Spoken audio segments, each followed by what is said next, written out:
This episode of To the Journey is brought to you by Audible.com, offering more than 180,000 titles for smartphone, tablet, and desktop. To get a free audiobook of your choice and help Trek.fm at the same time, visit audibletrial.com/trekfm. And also by Enterprise in Space, an international program of the nonprofit National Space Society. Find out how you can help science and education and become a virtual crew member aboard the NSS Enterprise Orbiter by visiting enterpriseinspace.org. And if you want to join the conversation and share your thoughts on this episode, join the Babel Conference, our listeners group on Facebook. Just type BABEL into the Facebook search field. We look forward to seeing you there. Hi, this is Garrett Wong. I played Ensign Harry Kim on Voyager, and you're listening to Trek FM. I think it's safe to say that no one on this crew has been more obsessed with getting home than I have. But when I think about everything we've been through together, maybe it's not the destination that matters. Maybe it's the journey. If that journey takes a little longer, so we can do something we all believe in, I can't think of any place I'd rather be, or any people I'd rather be with. To the journey. You're here. To the journey. journey.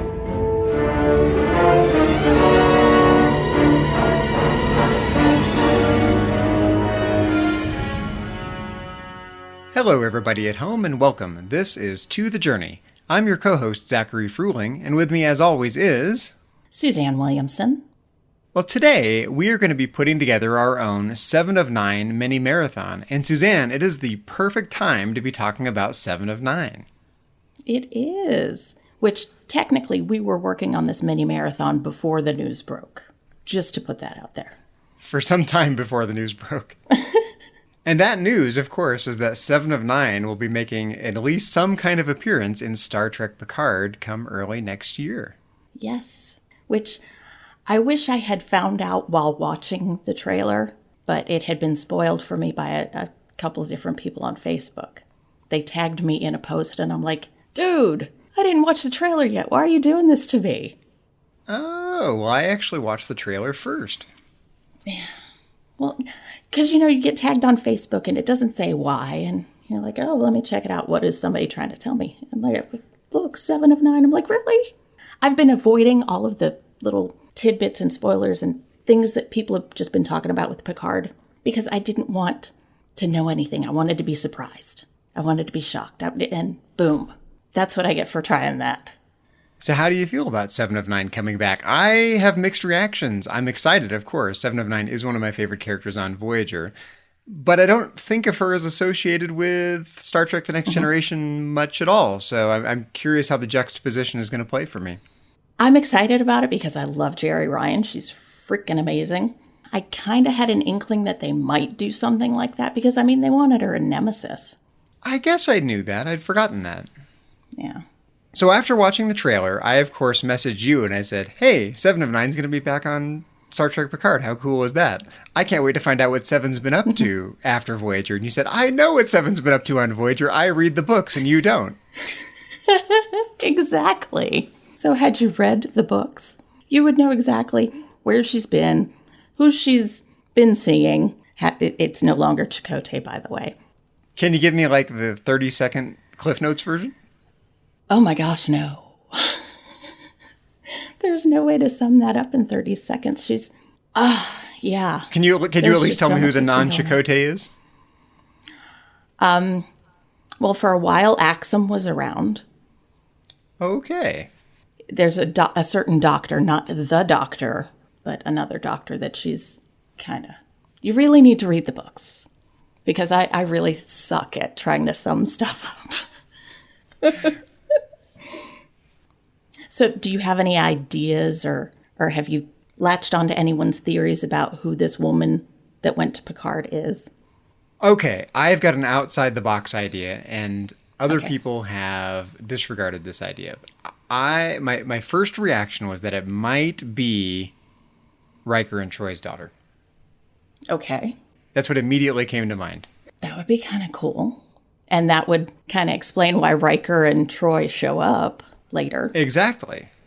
I like that better than this one that I've seen where she's the daughter of Seven and Chakotay. I about fell off my chair when I read that. I was like, seriously? What? Huh. What are you thinking? I think I don't like that suggestion. I don't like that. Had it been a Janeway show, I could see that happening. Because then she would be invested in this person who is a product of two people that she loves. But yeah, I don't think that would work with a Picard show. Changing the subject just a little bit, would you have been more excited had they decided to bring Janeway into Star Trek Picard? It would be tough to do because it would conflict with this notion that Picard is the focus of the show, being a former captain. But yeah, I would still be screaming at this point with joy that it happened, but I would want her to get her own show rather than just glom on somebody else's show. Maybe that'll be the new trend. We'll have Star Trek Janeway, Star Trek Cisco, Star Trek Archer. And poor William Shatner is going to be going, no Star Trek Kirk? No, we could have a Star Trek Sulu. Yeah. Yes, Star Trek Sulu. I can get behind that. Yes, definitely. Then, of course, they might have Star Trek Chakotay, but all Chakotay would say is, yes, ma'am, for 10 hours. No, he could tell different parables and ancient legends. I'd listen to that. Storytime with Chakotay? Yes, Storytime with Chakotay. That's my nighttime show. Bedtime with Chakotay. That would be a different show. Bow. Yes, it would.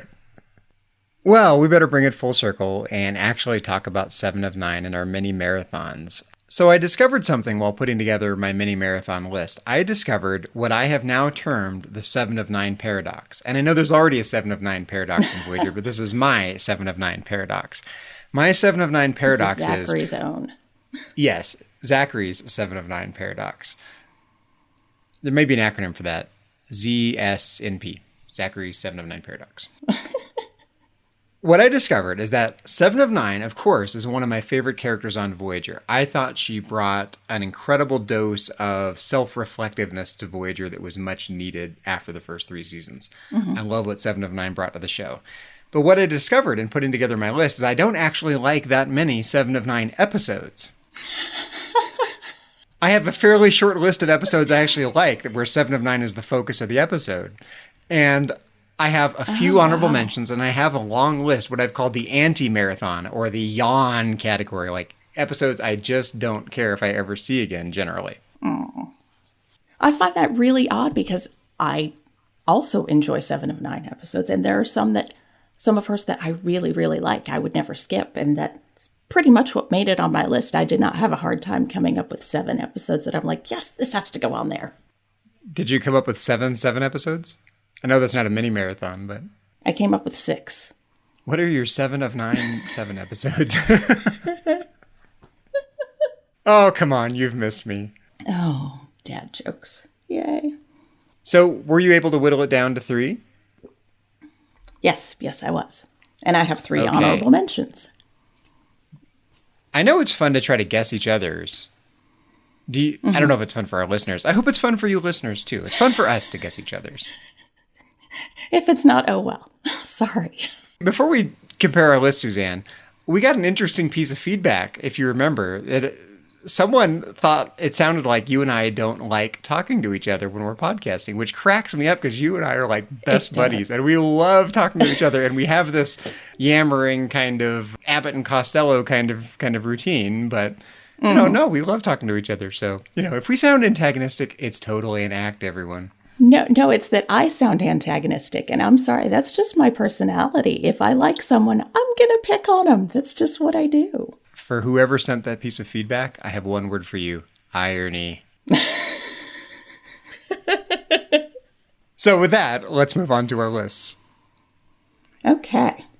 Can you guess the first one on my list? I'll bet you can. I know you can. I can. Scorpion. No. That is on my honorable mentions list, though.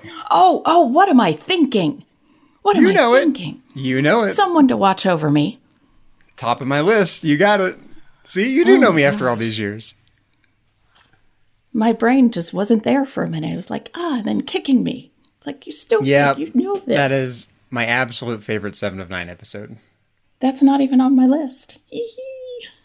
I knew it wouldn't be on your list. You're not sappy at all. That's true. No, I love Seven's singing. I love Seven and the Doctor. I love, flirting with their romance. I love that episode. I could watch The that. lobster. Yep, I would take that one over any of the others. Okay. Well, that's not surprising. You have extolled the virtue of that episode on us many times. Many times. See most of our previous episodes for anyone who Yes. wants to hear about that. Okay, so I guess we're going to gloss right over that and move on to... I'm gonna try to guess yours. Okay. Do you want my number 1 or my number 3? Are we going to go that order? Or I'd be happy if I get ones on your list at all. even honorable mentions? No, one of the top 3. Okay. Top 3. Okay. Your actual choices, yeah. I'm gonna go with Tsunkatsu. No, I'm just kidding. I do not want I'm to just smell what kidding. the rock is cooking. That was a joke. I'm just kidding. I know it's not Tsunkatsu. I do think it might be Voyager Conspiracy. No, that did not make my list. I don't really see that as a 7 of 9 episode. I see it as more of a Janeway Chakotay type episode, but I guess it really is a 7 episode. And I do like that, but no, it did not make my list. That's kind of weird. Huh. Okay, so you know me better than I know you. You're still mysterious after a couple years, so it's okay. That's me, mysterious. What I did go with on my first pick is Relativity. Oh, that's on my list too. Yay. You get 2 7s for the price of 1. I think that's just such a fun episode. Any episode It with is. time travel is kind of fun. And we get multiple 7s. We get to see the time ship Relativity again. We get to see Voyager before it's launched. Yeah. And what a fun moment that must be for a brand new captain to take command for the first time. I like seeing Oh, yeah. Janeway take command. It's not about 7, but I love that moment. Yeah, you can see her almost ready to jump out of her skin. She's so excited. Do you have a favorite 7 moment from that episode? 7 of 9 to 7 of 9. When she contacts herself on the comm badge. I love that. It's like, I would really like to do that to myself sometime. If I could have a doppelganger or a double, that would come in really handy. Suzanne to Suzanne. Come in, Suzanne. Although I think I'd call her Suzanne too. Just so no confusion. So you would be 1 of 2 and she would be 2 of 2? Exactly. I wish we'd seen a little more of 7 of 9 playing ping pong. Everybody needs to play more ping pong. I love Voyager. This is the kind of stuff I love about Voyager. Voyager just does weird stuff. Ping pong tournament in the rec room. All right. And of course, this is also the episode where we get the warning that Voyager shows up violating the temporal prime directive too many times. Yeah, which Captain Braxton did you like better? Did you like this Captain Braxton or the other guy who played Captain Braxton? I like this Captain Braxton, but mainly only because I remember him from the finale of Quantum Leap. He was the bartender. I loved Quantum Leap, but I never systematically watched it. I don't think I ever watched the end of Quantum Leap. It was very unfulfilling and very sad. That was one of those shows I just kind of caught when it was on and loved it, but never really watched it. Wow, now I need to watch it. I watched it as it was airing each week and then was so upset with the ending. Man, so Voyager would be the second show that I was upset with the ending about, because Quantum Leap was the first. You know the show that I did love that was on about the same time? Maybe it was a little bit after Quantum Leap. I can't quite remember the time frame at this point. Sliders. Oh, Sliders was good. I loved Sliders. Yeah. Sliders was good. Wow, I'm going on 90s television nostalgia here now. Oh, yeah, because then you get into one of my favorites, which not many people saw, was called 7 Days. They could only go 7 days into the past to change things. Oh, okay. I don't think I ever saw that. It was Oh, really I good. have while we're talking about obscure TV shows from the 90s, there was one called Time Tracks. Do you remember Time Tracks? I know the name, but I never watched it. It's another time travel show. Darian Lambert, this police officer from the future, goes back in time to capture criminals who've gone back in time to evade capture. It's great. That sounds kind of like Time Cop. Yeah, like every other time travel cop show. Right. It's there's nothing new about it whatsoever. No. But it's a great show. Jean-Claude Van Damme, Time Cop. I never watched it. You must watch it.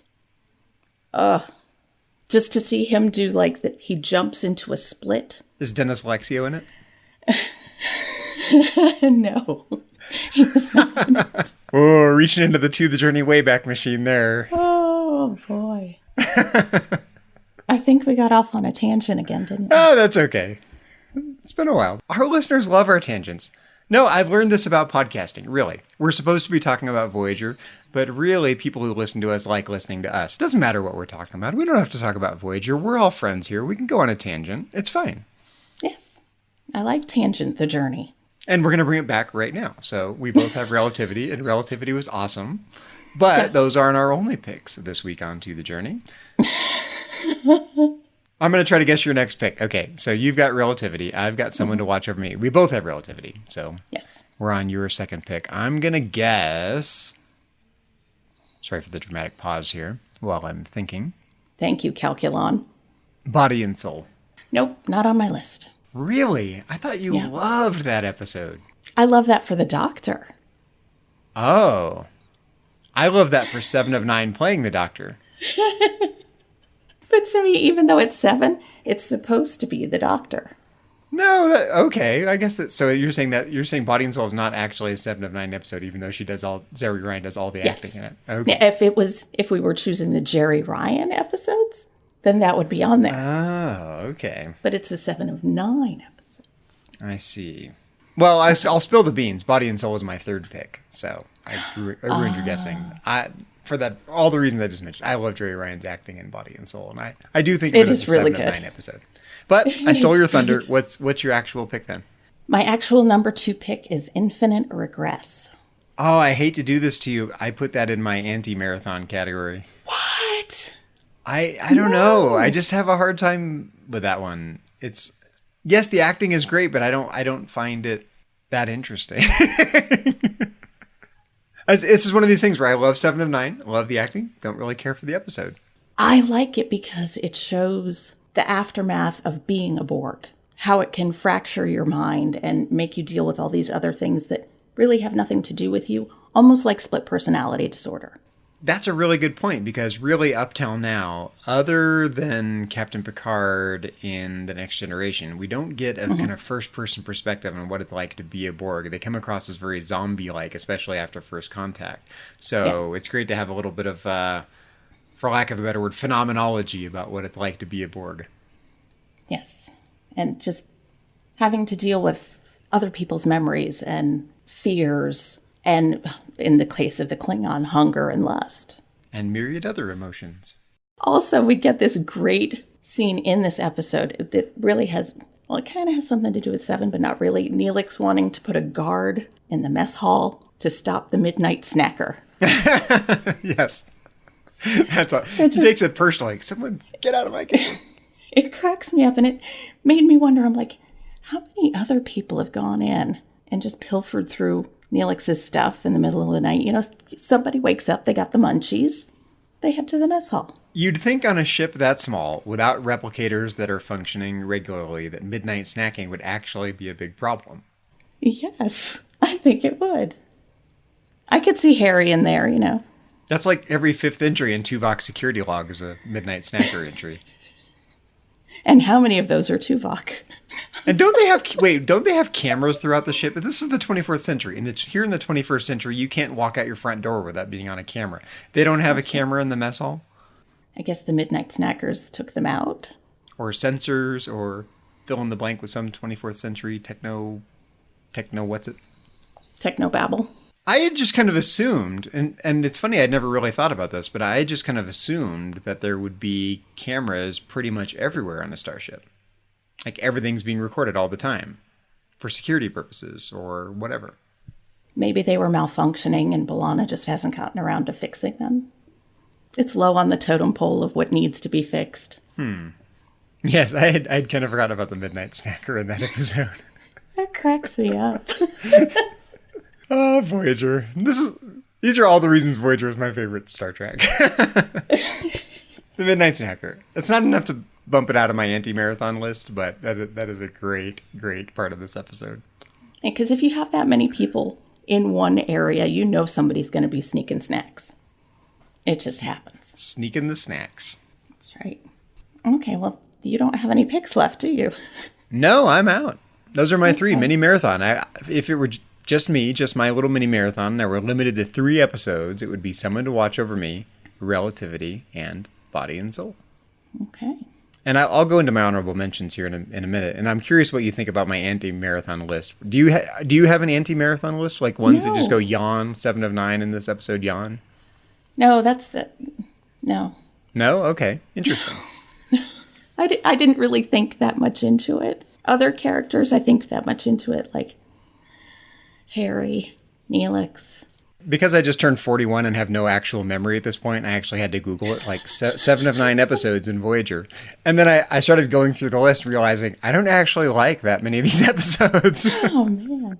When was your last rewatch? I think you need to start it again. So it's actually been quite a long time since I've watched Voyager, other than what we need to do to record To the Journey. Haley and I are watching Bones right now, so every night we're systematically kind of watching through Bones. We're on season 8, and I've totally fallen in love with that show.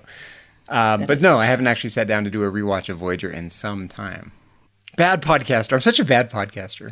I haven't watched it in forever either. I'm like the anti-podcaster, which is why I come up with my anti-marathon list. I do. Voyager is my favorite show, even though sometimes I go, I don't like that episode. But even with shows that we love, there's always going to be episodes here and there that you're like, ugh, why? Can I just skip this one? Because they can't get it right all the time. There is no such thing as perfection. And Voyager gets it right more often than not. And even when Voyager misses the mark, they do a pretty good job. Yes, they do. They miss the mark in an ironic way. Okay, so I guess that leaves me with my last pick. What's your last pick, Suzanne? My last pick is 1. I was going to guess that for one of yours, and I talked myself out of it for some reason. Well, you shouldn't have done that, because it is. It's on the list. What do you like about 1? It's the loneliest number. It's the number 1. It is. Ironically, yes. I like that because of her Borg physiology. She's the only one that can, save the day, save the ship, save everyone getting them through this radiation. But then it also has her human physiology reasserting itself and all her fears coming out and doubts. And you really see her more as a person than just a Borg in this episode. She's not as perfect as she appears. She has those fears and doubts and is afraid that things won't go the way that she wants them to. So you basically like to psychoanalyze 7 of 9. Kind of. She's the only one that, well, besides Naomi, that came into the show not fully formed.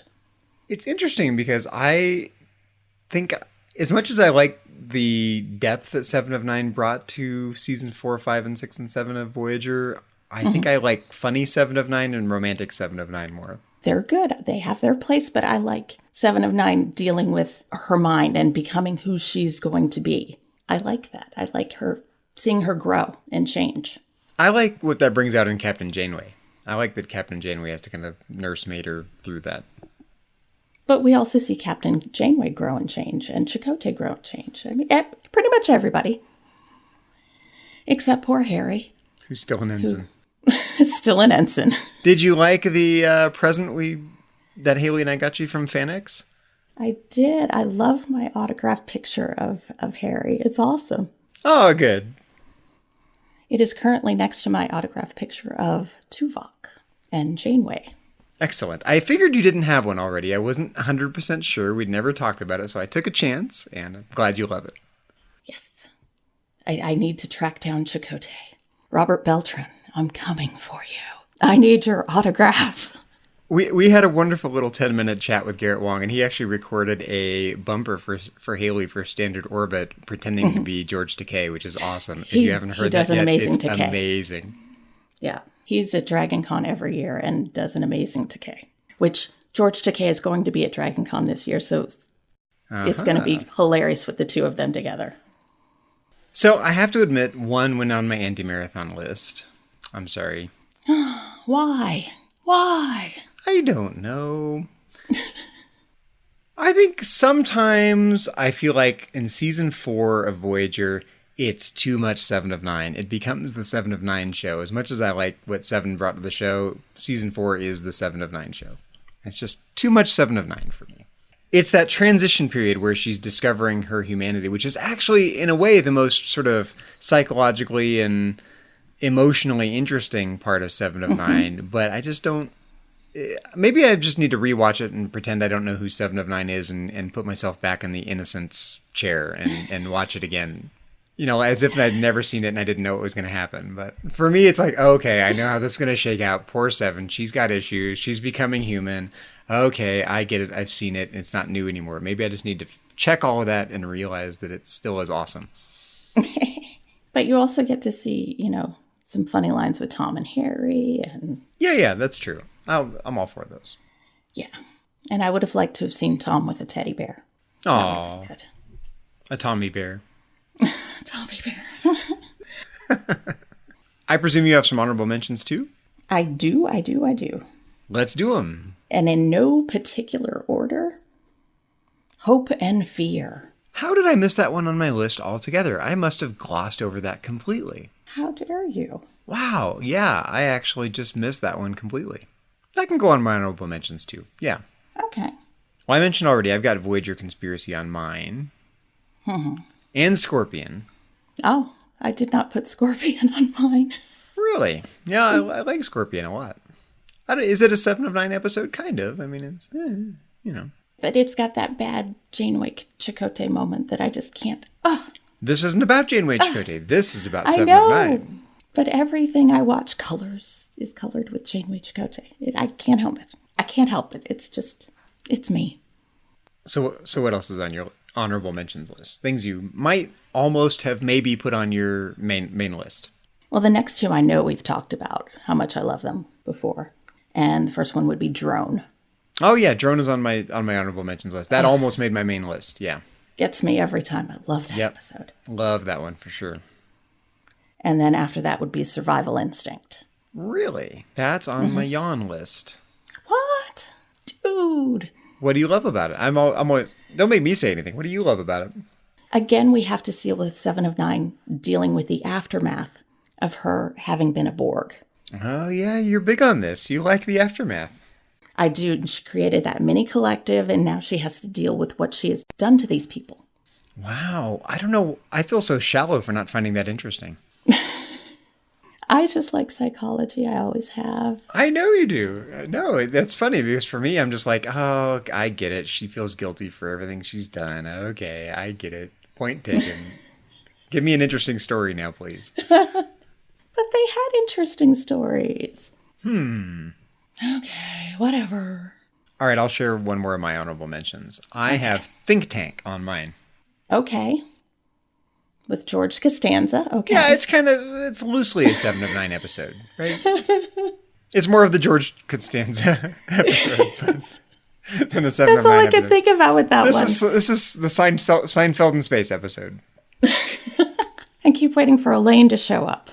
I'm trying to think of what Jerry Seinfeld would say in Jerry Seinfeld's tone of voice inside this episode. Can you do a good Jerry Seinfeld? Oh, good grief, no. Not even close. I'm trying to think how I would approach doing a Jerry Seinfeld impersonation. It's not coming to me. He's got that super high pitched da da da da da kind of of voice. Well, that you did really well, the da-da-da-da-da. So, yeah, there you go. Why don't they just warp out of here? I don't know.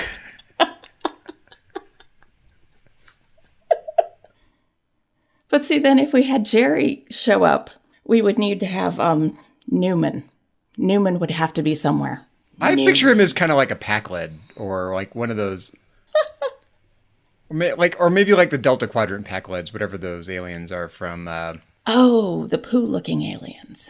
Yes, the poo-looking aliens with the ones that have the hierarchy and like to spy on Voyager. That Googie Grass, he was one of them. Yeah, Newman would be one of those. Yes. Yeah. How about Kramer? Kazon. I was just thinking that. Kramer He's got the the Kazon. hair already. I love that the Kazons have Kramer hair. That's totally true. And how about Elaine? She's just Balana. Yeah, she is. Okay, we've got our Seinfeld Voyager cast. That's good. Okay. See, our tangents are great. So the last one on my honorable mentions list is Unimatrix Zero. I figured that was going to be on your list. Oh, love making out in the forest. Lovey-dovey. Yep, that's me. That's how I am. Card carrying. So then you need to read the books. There's a lot of lovey-dovey stuff in the books. Okay, well, yeah, you mentioned what's his name, Axum is in the books with 7 of 9, Yes. and in a non-Chakotay role.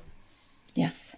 And then, of course, you get Janeway and Chakotay in the books. Yes! Okay, yeah, I do. I think what I need is a starting point. I've read Homecoming, so I need to know what to read after that. Full Circle is the one to start with. Okay. And that this is the natural, logical follow-up to Homecoming?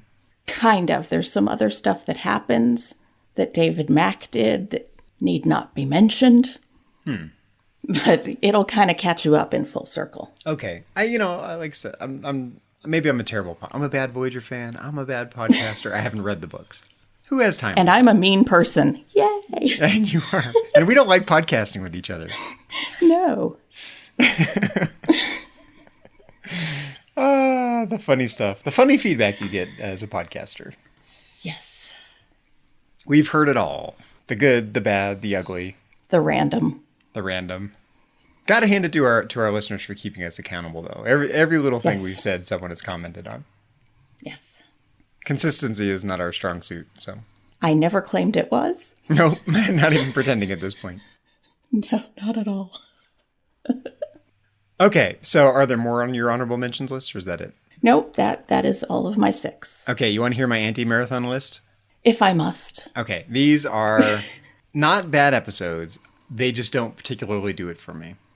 Okay. They each have their own good moments, of course, but they're not good 7 of 9 episodes for me. The Raven. Yeah. Retrospect. I don't even remember what that one is. Neither do I. That's why it's on my. That's why it's Is on that my what list. she thinks she was assaulted? Yes, I think so. Okay. Yeah, I don't like that one. 1, we mentioned 1 already. You love it. For me. Meh. Come on, dude. It makes me cry every single time. I It takes a lot know. for me to cry. I know. Who knew you were such a sap? You'll pay for that. I also put Infinite Regress on my anti-marathon list. Bliss, although you've convinced me that Bliss is better than I used to give it credit for. Oh, that's the pitcher plant one. Yeah. Yeah, you're right. pretty You love that awesome. one. Yeah, you I convinced me do. that that's better than I used to think. So Why is But- that not on my list anywhere? I don't know. I I forgot left one out altogether, and so did you. So that's okay. Okay. All right. I also have Dark Frontier, Yeah. Not a fan. Survival Instinct. Like, no comment. Yeah, because that was one of my honorable mentions. Thank you very much. I have World Wrestling Entertainment in Space, Tsunkatsu. Can you smell what the Rock is cooking? It's a shame because I genuinely love The Rock, and I love, I'm not like into like mixed martial arts or anything, but I love like old school wrestling stuff. So you'd think I'd like that episode, but nope, I really don't. All right. I also have Imperfection. Oh, yeah. No. Yeah. Okay. Good. Okay. You're agreeing with me on a lot of these. Good. Human Error. Oh, yeah. No. Okay. Not good. at all. You do have an anti-marathon list. Okay. Good. And the last one, Natural Law. I'm not even going to say anything about that. There we go. That's why it's on my anti-marathon or yawn That's one of the list. ones that should be burned. Completely burned. Just out of there. Just excised from Star Trek canon completely. Yes. Mm-hmm. Get the giant bad for you. eraser and just take it out. I don't know if I need to bring out the giant eraser on it, but it didn't I make the will. list. Didn't make the cut. So that's the 7 of 9 paradox. I love 7 of 9 the character, but I don't actually like that many 7 of 9 episodes. Not to be confused And with the I do. actual 7 of 9 paradox in Voyager. Just not the same thing. This is Zachary's 7 of 9 paradox, or ZSNP. I really love 7. There's maybe like a handful of episodes that I just won't watch. which you mentioned. But other than that, I'll watch any episode she's in, gladly. I so can't wait to do a To the Journey episode on Star Trek Picard when we first see 7 of 9. I can't wait to see 7 of 9 back after all these years. How many years has it been? It's been what is it? Voyager went to the year 2000, right? So 2001. 2001, so it's been 18 years. Mm-hmm. Soon to be 19 years. That's amazing. That's a long time between one portrayal of a character and its next go-around. I can't help but wonder how much screen time she's actually going to get. Is she going to be a major focus or a minor focus? I don't think she'll be a major focus. Mm-mm. I hope she's not just thrown in there as a token, though. I hope she really does add something substantive to the show. I think she will, because I don't think Patrick Stewart would have it any other way. And I don't think she would do it just to do it. Yeah. I mean, at this point in their career, do they have an incentive to do it if it's not really good? No, they don't. They have other projects. They could be doing other things. Exactly. I could be in a play right now. What was that from? I could be doing a play right now. Oh, no, it was from Lost in Translation with Bill Murray. Remember, he goes he goes to Japan to do a whiskey commercial, and he says, I could be doing a play right now. That is a good movie. Well, I love that we're to the point, Suzanne, where you can guess my top pick on the first try. No questions asked. No, it was the second try because I wasn't thinking. Oh, well, yeah, right, sure. But you knew it in your heart of hearts. Yeah. That's true. That's true. And I'm still an enigma. Well, it's been fun talking about the return of 7 of 9 today, but this isn't the only thing we've been discussing here on Trek FM, so here's a quick look at some of the other things you may have missed elsewhere on the network. Previously on Trek.fm, The Ready Room. But Larry, how do you know that there's not a house somewhere out there on the Forge where Cybok's in the living room, Michael's in the living room, and there are like 6 other people in the living room that Amanda and Sarek and Spock never talk about? Sure, they took us in for a while and they threw us in the house on the Forge. The Edge, a Star Trek Discovery podcast. Wait, so what switched between your two lists? Calypso comes in, Runaway comes in second of importance. Right. Okay. But Calypso comes in second in enhancement of the season. Okay. I see. And really, even in importance, I could probably, in my head, flip Calypso and Runaway. Because I don't need Runaway. Standard Orbit.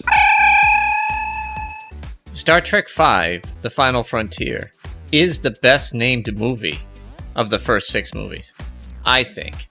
Because from a marketing point of view, from a Star Trek point of view, it's just a great title. You know, not talking about the execution of the film, I just mean it's a great title. The other movie titles were they weren't that creative. Literary Treks.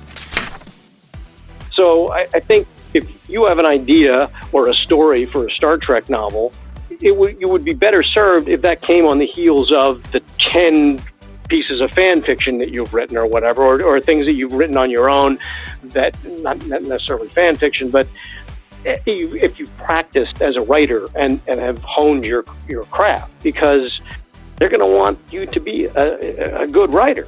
Yeah, they're gonna, and that comes back to, they're gonna tie in editors, and this is not just Star Trek. This is anybody. They're gonna go with people who have demonstrated an ability to hit their marks clean, easy to work with, or at least able to work with, and can do that on a. It's like, okay, I did it once. No, okay, well now do it again. Now do it again. Now do it 3 times in a row. Now do it 5 times in this one calendar year. And that's what else is happening on Trek.fm. Check out all of these shows and join the conversation about your favorite corner of the Star Trek universe and beyond. You'll find us wherever you get your podcasts. If you're an Apple user, be sure to hit the subscribe button in Apple Podcasts on your iPhone, iPad, Apple TV, or the desktop iTunes app to get the latest episodes as soon as they're published. And please leave us a star rating and a written review. If you're not an Apple user, we've got you covered as well. You can find our shows on Google Play Music, Stitcher, TuneIn, Spreaker, SoundCloud, Windows Phone, in most third-party podcast apps, and you can stream and download the MP3 file from our website or grab the RSS link as well. We'd love to hear your thoughts on today's show, and there are many ways for you to share your thoughts with us. The best place to join in the larger conversation is the Babel Conference, our listeners-only group on Facebook. Just type Babel, that's B-A-B-E-L, into the search field on Facebook, and it'll come right up. If you'd like to send us an email, you can use the form on our website at trek.fm/contact, choose message to a trek.fm show, and select To The Journey. That'll come right to us. You can also find the network on Twitter at TrekFM and on Facebook at facebook.com/TrekFM. So, Zach, when you're not busy watching someone to watch over me on infinite playback, where can our listeners find you on the internet and around the network? Well, you can find me elsewhere on Trek.fm as co-host of Metatrek's Trek FM show on Star Trek and philosophy. You can always find me in the Babel Conference if you'd like to talk about Voyager with me in there, and you're welcome to follow me on Twitter. My handle is just my name, at Zachary Fruhling. That's Zachary, Z-A-C-H-A-R-Y, Fruhling, F-R-U-H-L-I-N-G. And how about you, Suzanne? When you're not busy hailing yourself, where can our listeners find you on the interwebs and around the Trek FM network? Well, you can find me occasionally popping up in the Babel Conference, and you can find me on Twitter. My handle is KJaneway8. That sounds so naughty when you're not busy hailing yourself. Hailing yourself would be really strange. Yes, it would. Is it like a temporal part? I guess it's not like a part. It's not like a slice. You're like, it's all of you. It's just at a different time frame. Yeah. It's not like you're bifurcated. But to take it back to Time Cop, which I'm about to do that you've never seen, even if you go back to see a past version of yourself, if you touch, you'll like explode because the same matter can't occupy the same space and blah, blah, blah, blah. Technobabble. Unless Dennis Alexio shows up to save the day. But he had to die, so sorry. That's right. Jean-Claude Van Damme is the good guy in this one. Okay. Yes.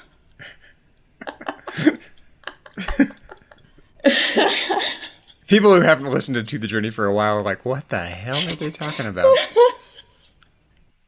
Inside joke. Aren't they all? Well, if you'd like to help us keep all of our shows coming to you each week, you can become a patron of the network on Patreon. Visit patreon.com/trekfm, that's patreon.com/trekfm to get all the details. Perks include early access to episodes, exclusive content, producer credits, and many more, all available through our special patrons website, the Patron Zone. It requires a great deal of money to produce, host, and distribute these shows each month. We really appreciate any support you can give us, and we hope you'll join the team. Again, you'll find all the details at patreon.com/trekfm. Well, we do have a few people we would like to thank. First off being C. Brian Jones, the founder and publisher of Trek.fm, who is the true identity of the Midnight Snacker. Oh yeah, I know, Chris. Big snacker. Executive producers Matthew Rushing and Kenneth Tripp, Aaron Harvey, our art director, Richard Marquez, our production manager, and Brandon Shea Matala, our Patreon manager. Also, a very special shout out and thank you to our associate producers, Bruce Lish, Ju Kim, Richard Marquez, Patrick Carlin, and Norman Lau. Thank you for your continued support of Trek FM and To The Journey. Well, be sure to join us next time when we're going to be riding shotgun with 7 of 9, Captain Picard, and Number 1, and we don't mean Riker. But until then, this has been To The Journey.